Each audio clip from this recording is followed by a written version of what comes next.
დღეს ვამზადებ ყველასთვის ნაცნობ კერძს ოჯახურს. ეს არის ტაფაზე შემწვარი ღორის ხორცი კარტოფილთან. ავიღოთ საშუალოდ ცხიმიანი ღორის ხორცი, ისე რომ სხვა ცხიმის გამოყენება არ დაგჭირდეს. უკვე კარგად გარეცხილი ხორცი დავჭრათ საშუალო ნაჭრებად.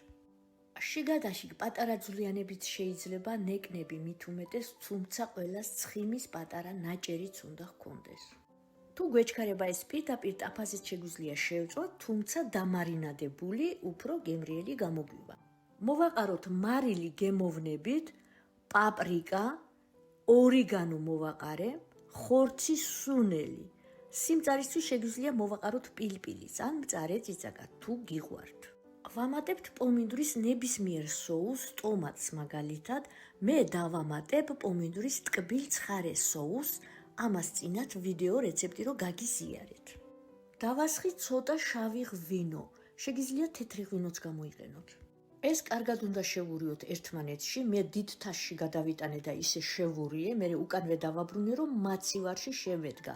ცელოფანი გადააკარით და ისე შედგით მაცივარში 20 წუთი. სანამ მე ამას ვამზადებ, თქვენ შეგიძლიათ არხი გამოიწიროთ და ვიდეოც მოიწონოთ. უკვე დამარინადებული ხორცი მოვათავსოთ ტაფაზე, დავახუროთ თავსახური თავიდან, რომ თავისივე წვენში ცოტა ჩაიშუშოს. მალევე ავხადოთ სახურავი, რომ წვენი აორთქლდეს და ცხიმში დაიწყოს შეწვა. შესაძლოა ყოველთვის ახალგაზრდა ხორცი აირჩიეთ, რომ დროულად მომზადდეს. ყიდვისას აუცილებლად უთხარით, რომ შესაწვავად გინდათ და არა მოსახარშად. შეწვისას დრო ამოვურიოთ და სანამ ხორცი იწვება, ჩვენ მოვამზადოთ კარტოფილი. უნდა დავწკვნათ და დავჭრათ. მე დავჭერი ესე კუბიკებად, შეგიძლიათ გრძლათაც დაჭრათ. გამოვიყენე 3 დიდი კარტოფილი. კარტოფილი არ დავჭრათ ძალიან ადრე, რადგან ფერს შეიცვლის. აუცილებლად მოვაყაროთ მარილი, მე მოვაყრი ორიგანოსაც.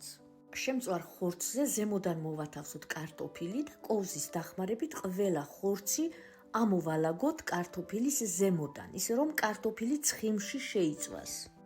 აქ უკვე თუ გინდათ, რომ კარტოფილი შეწითლებული იყოს, უნდა თავღია დატოვოთ და ისე შეწვათ. თუ გინდათ, რომ კარტოფილი ჩარბილდეს, ჩაორთქლდეს და ჩაშლილი იყოს, უნდა თავსახური დაახუროთ და ისე შეწვათ. მე ნაწილობრივ ჯერ თავსახურს დავახურებ და ბოლოს ავხდი კიდევაც, ასე უფრო თაფლივით ტკბილი კარტოფილი გამოდის. სანამ კარტოფილი მზადდება, მე მსხვილად დავჭრი ხავს. ბულგარულ წიწაკას ადრე არ ამატებდნენ, მაგრამ ამ ბოლო დროს ძალიან შემიყვარდა კერძებში ბულგარული, ამიტომ მე ბულგარულსაც დავჭრი. თუ ხახვი არ გიყვართ, ხავსაც დაამატებთ, ისედაც გემრიელი გამოვა. ჩვენი კერძი ეხლა უკვე მზად არის, თუ ხახვი არ გინდათ, ესე შეგიძლიათ მიირთვათ, მე კი ხავს და ბულგარულს მოვაყრი ზემოდან.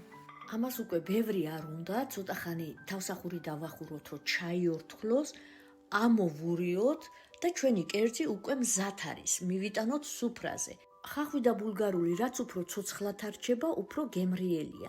შეგიძლიათ ტაფიანად მიიტანოთ, ადრე ასე მიქონდა, რომ არ გაციებულიყო.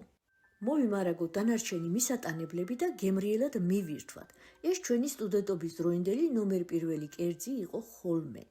თქვენც აუცილებლად მოიმზადეთ, ლექციების და მეცადინობის მერე ძალიან გემრიელი და ნოყიერი კერძი გამოდის.